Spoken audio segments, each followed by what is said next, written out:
Please be seated. Thank you all for being here. Let me just acknowledge the presence of some of my outstanding cabinet members and advisors. We've got our Secretary of State, Hillary Clinton. We have our CIA Director, Leon Panetta. We have our Secretary of Defense, William Gates, Secretary Napolitano of the Department of Homeland Security, Attorney General Eric Holder, my National Security Advisor, Jim Jones, and I want to especially thank our acting archivist of the United States, Adrian Thomas. I also want to acknowledge several members of the House who have great interest in intelligence matters. I want to thank Congressman Reyes, Congressman Hoekstra, Congressman King, as well as Congressman Thompson for being here today. Thank you so much. These are extraordinary times for our country. We're confronting a historic economic crisis. We're fighting two wars. We face a range of challenges that will define the way that Americans will live in the 21st century.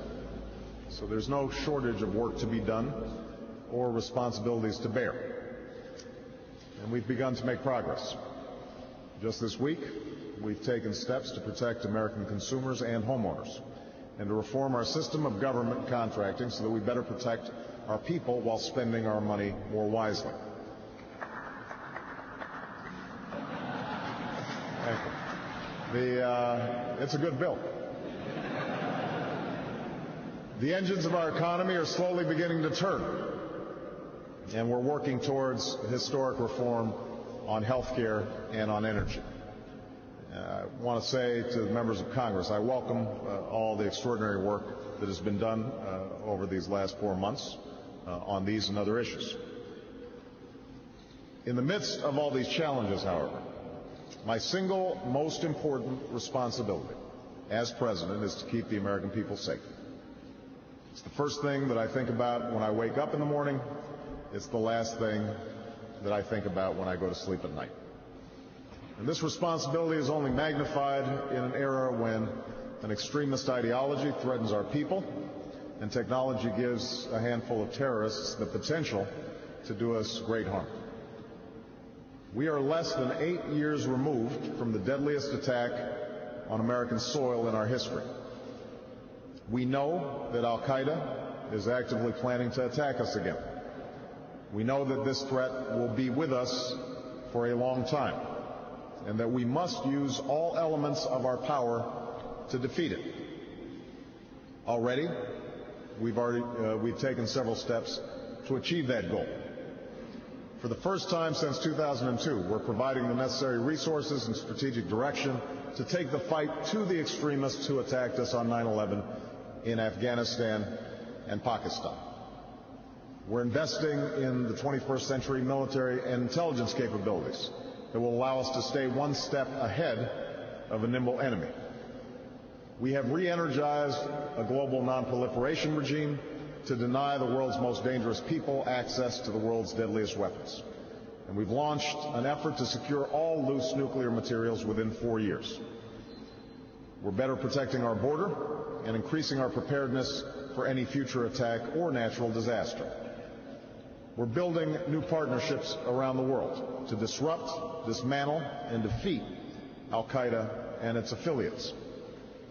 And we have renewed American diplomacy so that we once again have the strength and standing to truly lead the world. Now, these steps are all critical to keeping America secure. But I believe with every fiber of my being that in the long run, we also cannot keep this country safe unless we enlist the power of our most fundamental values. The documents that we hold in this very hall, the Declaration of Independence, the Constitution, the Bill of Rights, these are not simply words written into aging parchment. They are the foundation of liberty and justice in this country, and a light that shines for all who seek freedom, fairness, equality, and dignity around the world. I stand here today as someone whose own life was made possible by these documents, My father came to these shores in search of the promise that they offer. My mother made me rise before dawn to learn their truths when I lived as a child in a foreign land. My own American journey was paved by generations of citizens who gave meaning to those simple words, to form a more perfect union. I've studied the Constitution as a student. I've taught it as a teacher. I've been bound by it as a lawyer and a legislator. I took an oath to preserve, protect, and defend the Constitution as Commander-in-Chief. And as a citizen, I know that we must never, ever turn our back on its enduring principles for expedience sake. I make this claim not simply as a matter of idealism. We uphold our most cherished values not only because doing so is right, but because it strengthens our country and it keeps us safe. Time and again, our values have been our best national security asset in war and peace, in times of ease and in eras of upheaval. Fidelity to our values is the reason why the United States of America grew from a small string of colonies under the writ of an empire to the strongest nation in the world. It's the reason why enemy soldiers have surrendered to us in battle, knowing they'd receive better treatment from America's armed forces than from their own government. It's the reason why America has benefited from strong alliances that amplified our power and drawn a sharp moral contrast with our adversaries. It's the reason why we've been able to overpower the iron fist of fascism and outlast the iron curtain of communism and enlist free nations and free peoples everywhere in the common cause and common effort of liberty. From Europe to the Pacific, we've been the nation that has shut down torture chambers and replaced tyranny with the rule of law. That is who we are. And where terrorists offer only the injustice of disorder and destruction, America must demonstrate that our values and our institutions are more resilient than a hateful ideology. After 9/11, we knew that we had entered a new era, that enemies who did not abide by any law of war would present new challenges to our application of the law, that our government would need new tools to protect the American people, and that these tools would have to allow us to prevent attacks instead of simply prosecuting those who tried to carry them out. Unfortunately, faced with an uncertain threat, our government made a series of hasty decisions. I believe that many of these decisions were motivated by a sincere desire to protect the American people. But I also believe that all too often our government made decisions based on fear rather than foresight. That all too often our government trimmed facts and evidence to fit ideological predispositions. Instead of strategically applying our power and our principles, too often we set those principles aside as luxuries that we could no longer afford. And during this season of fear, too many of us, Democrats and Republicans, politicians, journalists, and citizens, fell silent. In other words, we went off course. And this is not my assessment alone. It was an assessment that was shared by the American people, who nominated candidates for president from both major parties who, despite our many differences, called for a new approach, one that rejected torture and one that recognized the imperative of closing the prison at Guantanamo Bay. Now let me be clear. We are indeed at war with Al-Qaeda and its affiliates. We do need to update our institutions to deal with this threat. But we must do so with an abiding confidence in the rule of law and due process, in checks and balances and accountability.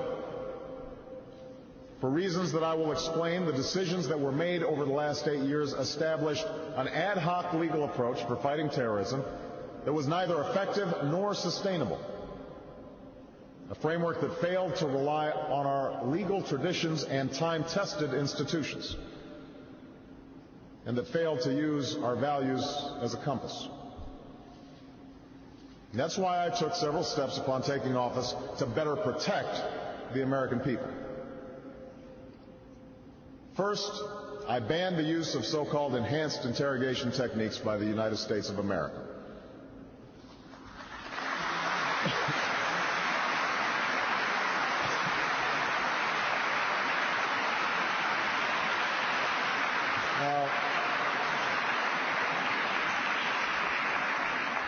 I know some have argued that brutal methods like waterboarding were necessary to keep us safe. I could not disagree more. As Commander-in-Chief, I see the intelligence. I bear the responsibility for keeping this country safe. And I categorically reject the assertion that these are the most effective means of interrogation.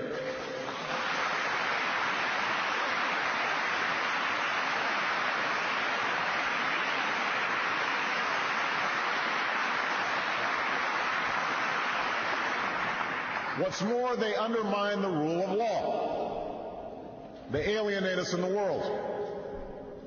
They serve as a recruitment tool for terrorists and increase the will of our enemies to fight us, while decreasing the will of others to work with America. They risk the lives of our troops by making it less likely that others will surrender to them in battle, and more likely that Americans will be mistreated if they are captured. In short, they did not advance our war and counterterrorism efforts, they undermined them, and that is why I ended them once and for all.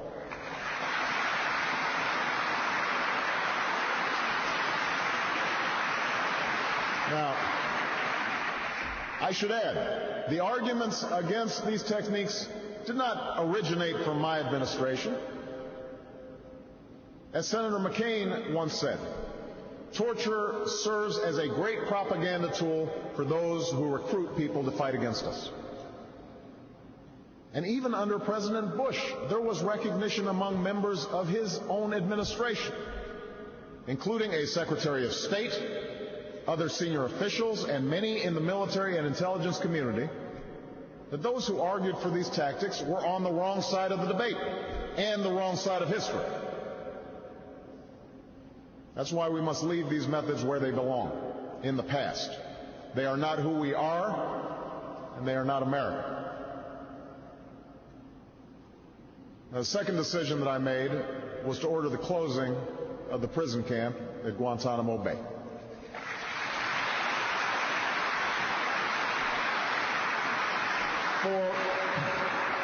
For over 7 years, we have detained hundreds of people at Guantanamo. During that time, the system of military commissions that were in place at Guantanamo succeeded in convicting a grand total of 3 suspected terrorists. Let me repeat that. 3 convictions in over 7 years. Instead of bringing terrorists to justice, efforts at prosecution met setback after setback. Cases lingered on.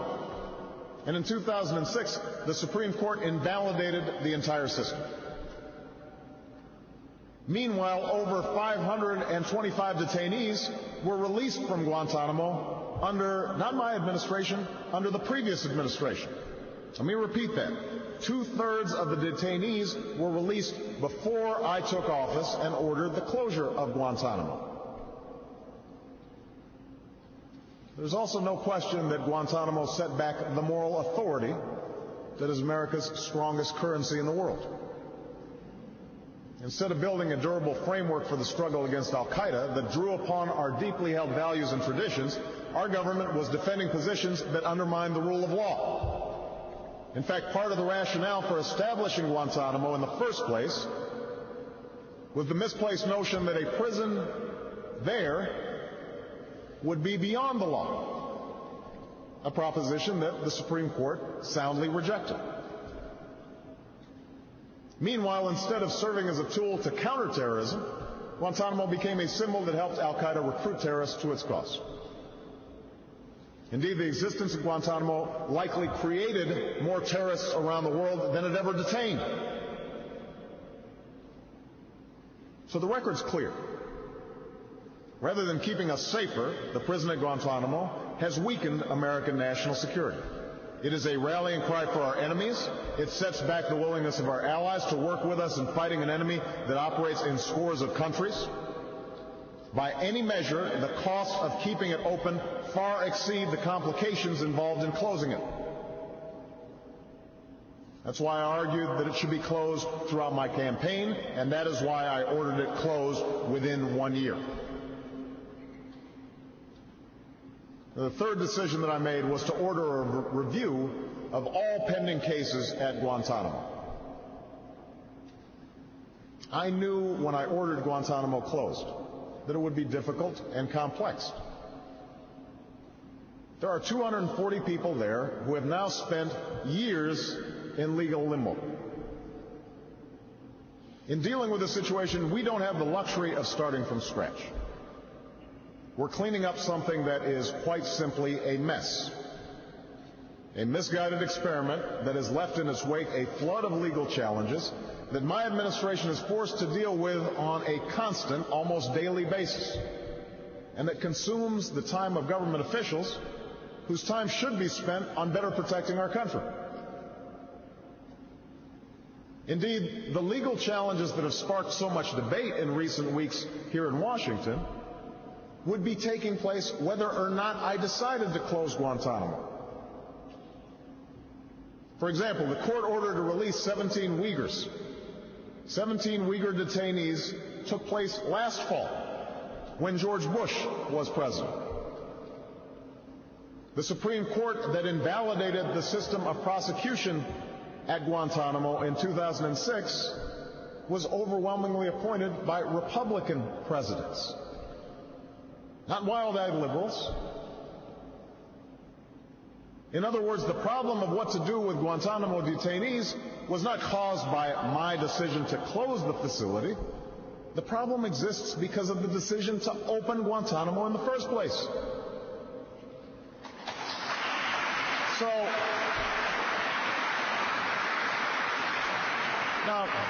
now let me be blunt. There are no neat or easy answers here. I wish there were. But I can tell you that the wrong answer is to pretend like this problem will go away if we maintain an unsustainable status quo. As president, I refuse to allow this problem to fester. I refuse to pass it on to somebody else. It is my responsibility to solve the problem. Our security interests will not permit us to delay. Our courts won't allow it, and neither should our conscience. Now, over the last several weeks, we've seen a return of the politicization of these issues that have characterized the last several years. I'm an elected official. I understand these problems arouse passions and concerns. They should. We're confronting some of the most complicated questions that a democracy can face. But I have no interest in spending all of our time relitigating the policies of the last 8 years. I'll leave that to others. I want to solve these problems, and I want to solve them together as Americans. And we will be ill-served by some of the fear-mongering that emerges whenever we discuss this issue. Listening to the recent debate, I've heard words that, frankly, are calculated to scare people rather than educate them. Words that have more to do with politics than protecting our country. So I want to take this opportunity to lay out what we are doing and how we intend to resolve these outstanding issues. I will explain how each action that we are taking will help build a framework that protects both the American people and the values that we hold most dear. and I'll focus on two broad areas. First, issues relating to Guantanamo and our detention policy. But second, I also want to discuss issues relating to security and transparency. Now, let me begin by disposing of one argument as plainly as I can. We are not going to release anyone if it would endanger our national security. Nor will we release detainees within the United States who endanger the American people. Where demanded by justice and national security, we will seek to transfer some detainees to the same type of facilities in which we hold all manner of dangerous and violent criminals within our borders. First, whenever feasible, we will try those who have violated American criminal laws in federal courts, courts provided for by the United States Constitution. Some have derided our federal courts as incapable of handling the trials of terrorists. They are wrong. Our courts and our juries, our citizens, are tough enough to convict terrorists. The record makes that clear. Ramzi Youssef tried to blow up the World Trade Center. He was convicted in our courts and is serving a life sentence in U.S. prisons. Zacarias Moussaoui has been identified as the 20th 9/11 hijacker. He was convicted in our courts, and he too is serving a life sentence in prison. If we can try those terrorists in our courts and hold them in our prisons, then we can do the same with detainees from Guantanamo. Now, recently we prosecuted and received a guilty plea from a detainee, Al-Mari, in federal court after years of legal confusion. We're preparing to transfer another detainee to the Southern District Court of New York, where he will face trial on charges related to the 1998 bombings of our embassies in Kenya and Tanzania, bombings that killed over 200 people. Preventing this detainee from coming to our shores would prevent his trial and conviction. And after over a decade, it is time to finally see that justice is served. And that is what we intend to do.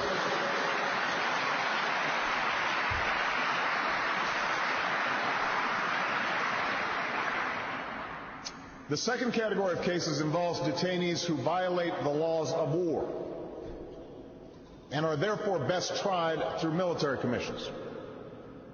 And military commissions have a history in the United States dating back to George Washington and the Revolutionary War. They are an appropriate venue for trying detainees for violations of the laws of war. They allow for the protection of sensitive sources and methods of intelligence gathering. They allow for the safety and security of participants, and for the presentation of evidence gathered from the battlefield that cannot always be effectively presented in federal courts. Now, some have suggested that this represents a reversal on my part. They should look at the record. In 2006, I did strongly oppose legislation proposed by the Bush administration and passed by the Congress because it failed to establish a legitimate legal framework with the kind of meaningful due process rights for the accused that could stand up on appeal. I said at that time, however, that I supported the use of military commissions to try detainees, provided there were several reforms. And in fact, there were some bipartisan efforts to achieve those reforms. Those are the reforms that we are now making. Instead of using the flawed commissions of the last 7 years, my administration is bringing our commissions in line with the rule of law. We will no longer permit the use of evidence statements that have been obtained using cruel, inhuman, or degrading interrogation methods. We will no longer place the burden to prove that hearsay is unreliable on the opponent of the hearsay. And we will give detainees greater latitude in selecting their own counsel, and more protections if they refuse to testify. These reforms, among others, will make our military commissions a more credible and effective means of administering justice. And I will work with Congress and members of both parties, as well as legal authorities across the political spectrum, on legislation to ensure that these commissions are fair, legitimate, and effective.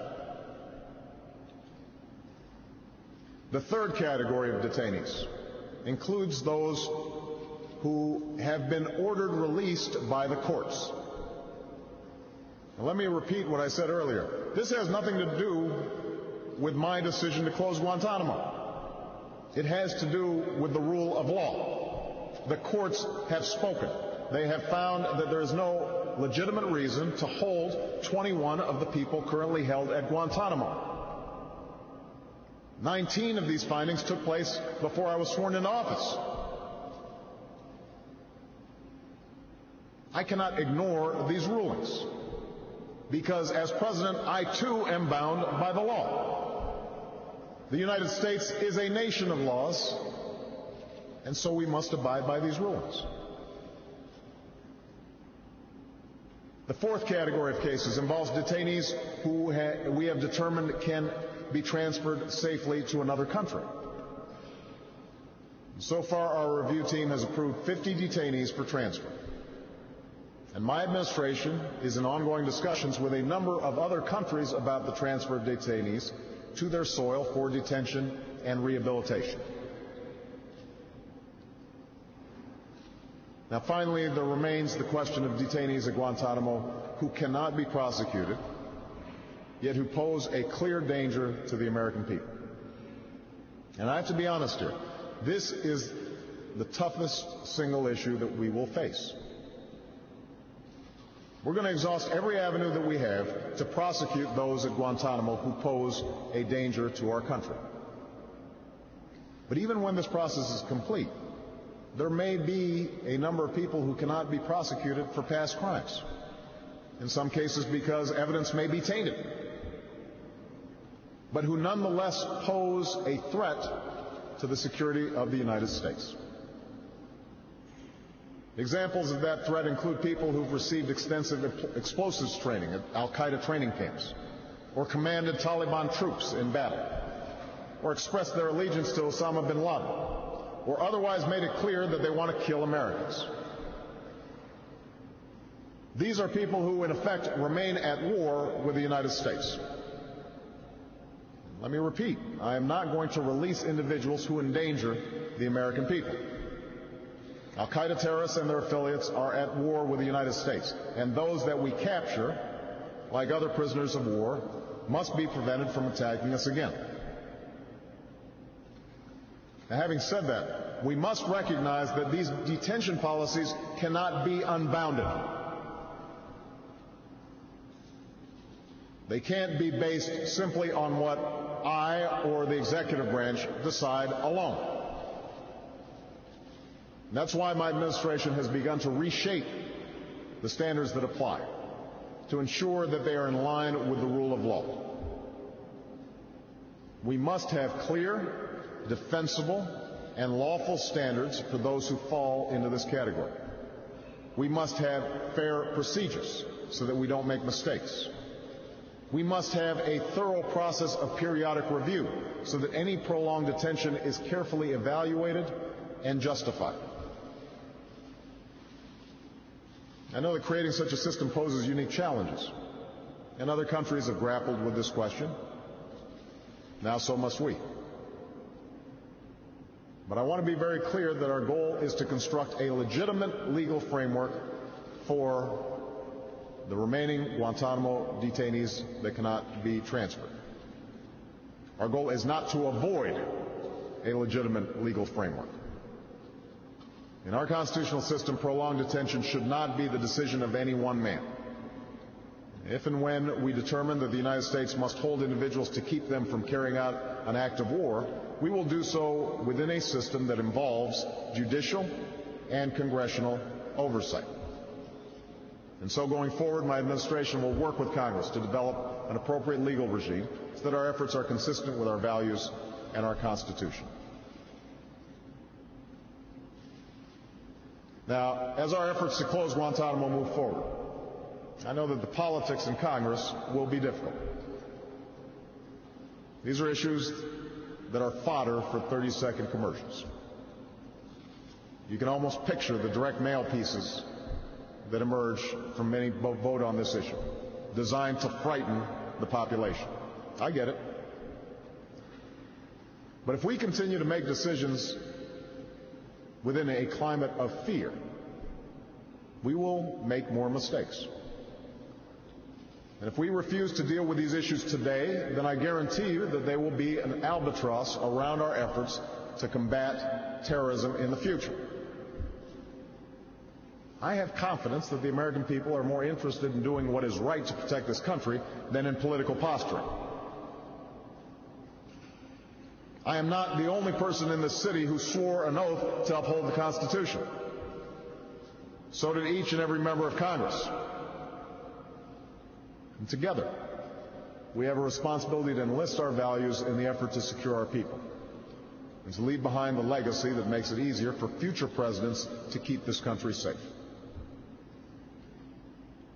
Now, let me touch on a second set of issues that relate to security and transparency. National security requires a delicate balance. On the one hand, our democracy depends on transparency. On the other hand, some information must be protected from public disclosure for the sake of our security. For instance, the movement of our troops, our intelligence gathering, or the information we have about a terrorist organization and its affiliates. In these and other cases, lives are at stake. Several weeks ago, as part of an ongoing court case, I released memos issued by the previous administration's Office of Legal Counsel. I did not do this because I disagreed with the enhanced interrogation techniques that those memos authorized. And I didn't release the documents because I rejected their legal rationales, although I do on both counts. I released the memos because the existence of that approach to interrogation was already widely known. The Bush administration had acknowledged its existence, and I had already banned those methods. The argument that somehow by releasing those memos we are providing terrorists with information about how they will be interrogated makes no sense. We will not be interrogating terrorists using that approach. That approach is now prohibited. In short, I released these memos because there was no overriding reason to protect them. And the ensuing debate has helped the American people better understand how these interrogation methods came to be authorized and used. On the other hand, I recently opposed the release of certain photographs that were taken of detainees by U.S. personnel between 2002 and 2004. Individuals who violated standards of behavior in these photos have been investigated, and they have been held accountable. There was and is no debate as to whether what is reflected in those photos is wrong. Nothing's been concealed to absolve perpetrators of crimes. However, it was my judgment. Their arguments suggest that the ends of fighting terrorism can be used to justify any means, and that the President should have blanket authority to do whatever he wants, provided it is a President with whom they agree. And both sides may be sincere in their views, but neither side is right. The American people are not absolutist. They don't elect us to impose a rigid ideology on our problems. They know that we need not sacrifice our security for our values, nor sacrifice our values for our security, so long as we approach difficult questions with honesty and care and a dose of common sense. That, after all, is the unique genius of America. That's the challenge laid down by our Constitution. That has been the source of our strength through the ages. That's what makes the United States of America different as a nation. I can stand here today as President of the United States and say without exception or equivocation that we do not torture. and that we will vigorously protect our people while forging a strong and durable framework that allows us to fight terrorism while abiding by the rule of law. Make no mistake, if we fail to turn the page on the approach that was taken over the past several years, then I will not be able to say that as president. And if we cannot stand for our core values, then we are not keeping faith with the documents that are enshrined in this hall.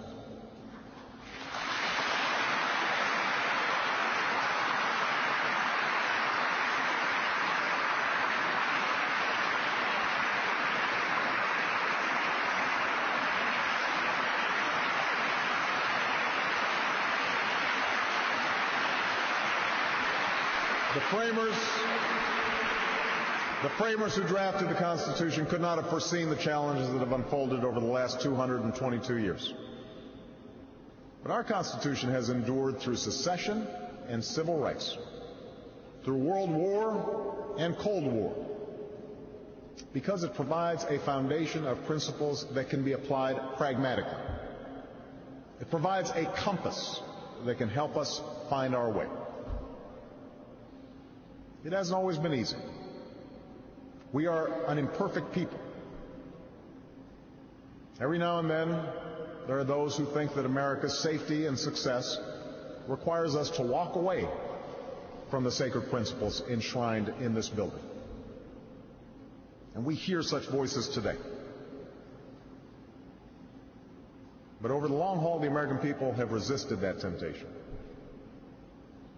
And though we've made our share of mistakes, required some course corrections, ultimately we have held fast to the principles that have been the source of our strength and a beacon to the world. Now this generation faces a great test in the specter of terrorism. And unlike the Civil War or the World War II, we can't count on a surrender ceremony to bring this journey to an end.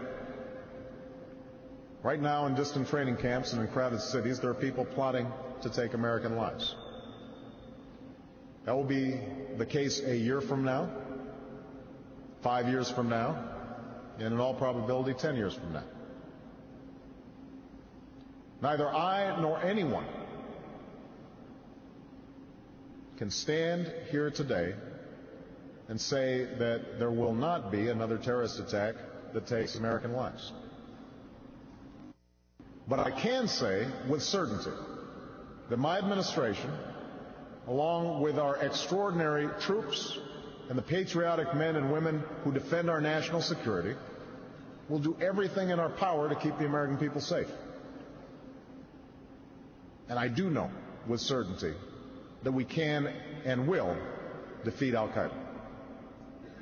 Because the terrorists can only succeed if they swell their ranks and alienate America from our allies. And they will never be able to do that if we stay true to who we are. If we forge tough and durable approaches to fighting terrorism that are anchored in our timeless ideals. This must be our common purpose. I ran for president because I believe that we cannot solve the challenges of our time unless we solve them together. We will not be safe if we see national security as a wedge that divides America. It can and must be a cause that unites us as one people and as one nation. We've done so before in times that were more perilous than ours. We will do so once again. Thank you. God bless you, and God bless the United States of America. Thank you.